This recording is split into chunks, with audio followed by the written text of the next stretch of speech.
ಆಶ್ರಮದ ಕುರಿತು ನೋಡಿದಾಗ ಇಡೀ ನಾಡಿನಲ್ಲಿ ಇಂಥ ಅಪರೂಪದ ಆಶ್ರಮಗಳು ಸಿಗುವುದು ಬಹಳ ವಿರಳ ಅಂತಕ್ಕಂಥದ್ದು. ಯಾಕಂತಂದ್ರ ಎಲ್ಲಿ ಏನಾದರೂ ಸಿಗುತ್ತಾ, ಆದ್ರೆ ಇಲ್ಲಿ ಏನಪ್ಪಾ ಅಂತಂದ್ರ ನಿಸರ್ಗದ ಮಡಿಲಲ್ಲಿ ನಿರ್ಮಾಣವಾಗಿರ್ತಕ್ಕಂಥ ಒಂದು ಆಶ್ರಮ.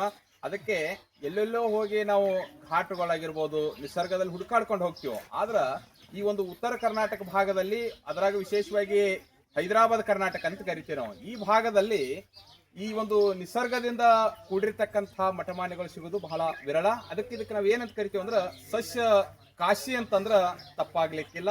ಅದರಡಿಯಲ್ಲಿ ಈ ಒಂದು ಶಿಕ್ಷಣ ಸಂಸ್ಥೆ ಆಗಿರ್ಬೋದು, ಇಲ್ಲಿ ನೂರಾರು ವಿದ್ಯಾರ್ಥಿಗಳು ಇವತ್ತು ಈ ಆಶ್ರಮದಲ್ಲಿ ವಸತಿಯಾಗಿದ್ದಾರೆ.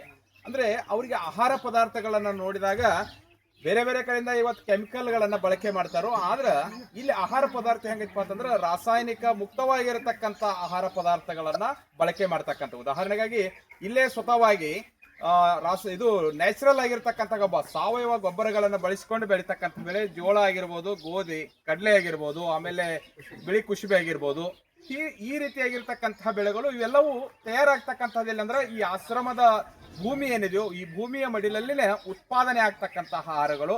ಆ ಆಹಾರದಿಂದ ಇವತ್ತು ನೂರಾರು ವಿದ್ಯಾರ್ಥಿಗಳು ಇವತ್ತು ಇಲ್ಲಿ ಆಹಾರವನ್ನ ಸೇವನೆ ಮಾಡಿರ್ತಕ್ಕಂಥ ವಿದ್ಯಾರ್ಥಿಗಳ ಶರೀರವನ್ನು ನೋಡಿದಾಗ ಅವರ ದಸ್ಪುಷ್ಟ ಶರೀರ ಆಗಿರ್ಬೋದು, ಯಾವುದೇ ರೋಗ ರುಜಿನಗಳಿಂದ ಮುಕ್ತವಾಗಿರ್ತಕ್ಕಂಥ ಒಂದು ಆಹಾರವನ್ನ ನಿರ್ಮಿತವಾಗಿರ್ತಕ್ಕಂಥದ್ದು ಯಾವ್ದಾದ್ರು ಮಾಡಿದ್ರೆ ಇದು ಗುರುದೇವಾಶ್ರಮ ಕಕ್ಮರಿ ಅಂತಂದ್ರೆ ತಪ್ಪಾಗ್ಲಿಕ್ಕಿಲ್ಲ. ಅಂಥ ಒಂದು ನಿಸರ್ಗದೋತನವಾಗಿ ನಿರ್ಮಾಣವಾಗಿರ್ತಕ್ಕಂಥದ್ದು, ಸಸ್ಯ ಸಂಕುಲಗಳಿಂದ ಕೂಡಿರ್ತಕ್ಕಂಥದ್ದು, ಅನೇಕ ಪಕ್ಷಿಗಳ ಒಳಗೊಂಡಿರ್ತಕ್ಕಂಥ ಒಂದು ತೋಟ, ಹೂದೋಟ ಅಂತಕ್ಕಂಥದ್ದು. ಈ ತೋಟ ಇಡೀ ನಾಡಲ್ಲ, ಇಡೀ ದೇಶದಲ್ಲಿ ಕೆಲವು ವನ್ಯಜೀವಿ ಧಾಮ ಅಂದ್ರೇನು ತಪ್ಪಾಗ್ಲಿಕ್ಕಿಲ್ಲ. ಅಂಥ ಒಂದು ತಾಣ ಯಾರಿಂದ ಪ್ರೇರಣೆಯಿಂದ ನಿರ್ಮಾಣವಾಗಿದೆ ಅಂತಂದ್ರ ಪರಮ ಪೂಜ್ಯ ಸಿದ್ದೇಶ್ವರ ಮಹಾಸ್ವಾಮೀಜಿಯವರ ಅಮೃತ ಹಸ್ತದಿಂದ ಈ ಒಂದು ಸಸ್ಯವನ ಸೃಷ್ಟಿಯಾಗಿದೆ. ಆ ಸಸ್ಯವನವನ್ನ ಹೆಮ್ಮರವಾಗಿ ಬೆಳೆಸಲು ಕಾರಣೀಕರ್ತರು ಯಾರಾದ್ರೂ ಇದ್ರ ಪರಮ ಪೂಜ್ಯ ಆತ್ಮಾರಾಮ್ ಶ್ರೀಗಳು ಅದಕ್ಕೆ ಒಂದು ಬಹಳ ಪ್ರೇರಣೆ ಅಂತಕ್ಕಂಥದನ್ನ ಮಾತನ್ನ ಹೇಳಿ, ಈ ಒಂದು ನಿಸರ್ಗದಲ್ಲಿ ನೀವೆಲ್ಲರೂ ಬದುಕುವುದು ಒಂದು ಸೌಭಾಗ್ಯ. ಅಂತ ಒಂದು ನಿಸರ್ಗದ ಒಂದು ಗಾಳಿ, ಶುದ್ಧವಾಗಿರ್ತಕ್ಕಂಥ ನೀರು, ಶುದ್ಧವಾಗಿರ್ತಕ್ಕಂಥ ಆಹಾರ ಸೇವನೆ ಮಾಡೋದ್ರಿಂದ ಇವತ್ತು ಜಗತ್ತಿನಲ್ಲಿ ನೋಡ್ತೇವೆ ಅನೇಕ ರೋಗ ರುಜಿನಗಳು ಬರ್ತಾವೋ, ಅವೆಲ್ಲ ರೋಗ ರುಜಿನಗಳಿಂದ ಮುಕ್ತವಾಗಿ ನಮ್ಮ ಸದೃಢವಾಗಿರ್ತಕ್ಕಂಥ ಶರೀರವನ್ನ ನಿರ್ಮಿಸಬೇಕು. ಇನ್ನೊಂದು ವಿಶೇಷವಾಗಿರ್ತಕ್ಕಂಥದ್ದು, ಈ ಬೇಸಿಗೆ ಅವಧಿಯಲ್ಲಿ ಏಪ್ರಿಲ್ ಮತ್ತು ಮೇ ತಿಂಗಳಲ್ಲಿ ಪರಿಸ್ಥಿತಿ ಹೇಗಿದೆ ಅಂತಂದ್ರ ಈ ಊರಿನಲ್ಲಿ ಎಲ್ಲ ಕಡೆ ನೋಡಿದಾಗ ಉಷ್ಣಾಂಶದ ಪ್ರಮಾಣ ಎಷ್ಟಿದೆ ಅಂತಂದ್ರೆ 37 ಡಿಗ್ರಿ ಸೆಲ್ಸಿಯಸ್ 40 ಡಿಗ್ರಿ ಸೆಲ್ಸಿಯಸ್ ಬರುತ್ತೆ ಮುಂದಿನ ತಿಂಗಳ ಮೇದಲ್ಲಿ. ಆದ್ರ ಎಷ್ಟೋ ಊರಿನಲ್ಲಿ ಇರ್ತಕ್ಕಂಥ ಜನ ಇಲ್ಲಿ ವಿಶ್ರಾಂತಿಗಾಗಿ ಇಲ್ಲಿ ಬರ್ತಾರಪ್ಪ ಅಂತಂದ್ರ ಆ ಉಷ್ಣಾಂಶವನ್ನ ಮೆಟ್ಟಿ ನಿಲ್ತಕ್ಕಂಥ ಒಂದು ತಾಣ ಯಾವ್ದಪ್ಪ ಅಂತಂದ್ರ ಈ ಗುರುದೇವಾಶ್ರಮದ ಒಂದು ತಪೋವನ ಅಂತಕ್ಕಂಥ ಮಾತನ್ನ ನಾವು ಹೇಳ್ಬೋದು. ಅಂಥ ಉಷ್ಣಾಂಶ ಇದ್ರೂ ಸಹ ಅದನ್ನೆಲ್ಲವನ್ನು ನಿತ್ತು ಇಲ್ಲಿ ಹೆಮ್ಮರವಾಗಿರ್ತಕ್ಕಂಥ, ಸದೃಢವಾಗಿರ್ತಕ್ಕಂಥ, ವಿಶಾಲವಾಗಿರ್ತಕ್ಕಂಥ, ಮನಸ್ಸಿಗೆ ನೆಮ್ಮದಿಯನ್ನು ಕೊಡ್ತಕ್ಕಂಥ ಒಂದು ತಾಣ ಗುರುದೇವಾಶ್ರಮ. ಆ ಒಂದು ಆಶ್ರಮದಲ್ಲಿ ನೀವೆಲ್ಲರೂ ಕೂಡಿ ಒಂದು ಬದುಕು ಕಟ್ಟಿಕೊಳ್ಳುವುದಿದೆಯಲ್ಲ, ಅದನ್ನ ಯಾವ ಭಗವಂತ ಕೋಟಿ ಹಣವನ್ನು ಕೊಟ್ಟಿದ್ರು ಆಗ್ಲಿಕ್ಕಿಲ್ಲ. ಅಂತ ಒಂದು ತಾಣ ಗುರುದೇವಾಶ್ರಮ ಅಂತ ಹೇಳಿ ನನ್ನ 2 ಮಾತುಗಳಿಗೆ ವಿರಾಮ.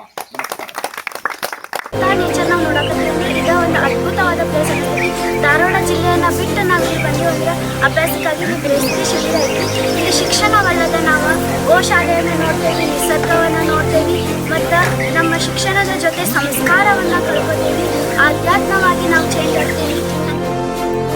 ಪೂಜ್ಯ ಗುರುದೇವರಲ್ಲಿ ಶತಕೋಟಿ ದೀರ್ಘದಂಡ ಪ್ರಣಾಮವನ್ನು ಸಲ್ಲಿಸಿ ತಪ್ಪೋ ನಿಧಿ ವೈರಗಲಿ ಚಕ್ರವರ್ತಿ ಜಿಗೂರು ಮುರಳೇಶ್ವರ ಪ್ರಭುಗಳಿಗೆ ನತಮಸ್ತಕನಾಗಿ ಏನು ಹೇಳಲು ಬಯಸುತ್ತೇನೆ ಅಂದರೆ, ಗುರುದೇವ ಕಕ್ಮರಿ ಆಶ್ರಮ ಮತ್ತು ಗುರುಕುಲ ಇದು ಅತ್ಯಂತ ಪವಿತ್ರ ಸ್ಥಳ.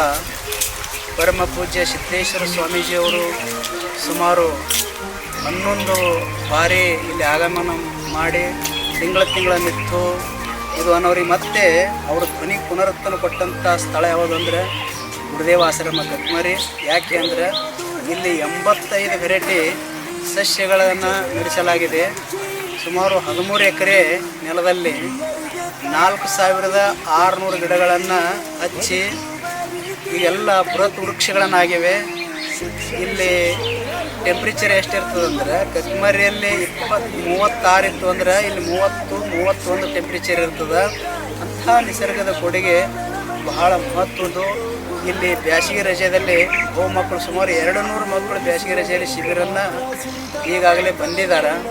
ಆ ಶಿಬಿರದಾಗೆಲ್ಲ ಮಕ್ಕಳು ಅವಂಥವ ಇಲ್ಲಿ ಬಿಸಿಲ ಗಾಳಿ ಬಡಿಯುವುದೇ ಇಲ್ಲ, ಅಂಥ ನಿಸರ್ಗದ ನಾವಿದು ಅನುಭವಿಸಿ ಇಲ್ಲಿ ಆನಂದಿಸಿದೆವು ಅನ್ನುವಂಥ ಹೆಮ್ಮೆ ಮಾತುಗಳನ್ನೆಲ್ಲ ಪ್ರತಿ ಹುಡುಗರು ಹೇಳ್ತಾ ಇದ್ದಾವೆ.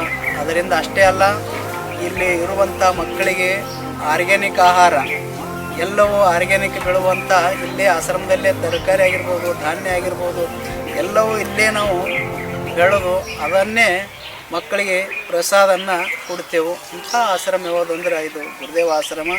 ಅದರಿಂದ ಇದು ನಿಸರ್ಗ ನೋಡಿ ತಾವೆಲ್ಲ ಆನಂದ ಪಡಬೇಕು ಅನ್ನೋದು ನನ್ನ ಅಭಿಪ್ರಾಯ. ತಮ್ಮೆಲ್ಲರಲ್ಲಿ ಪ್ರಣಾಮಗಳು.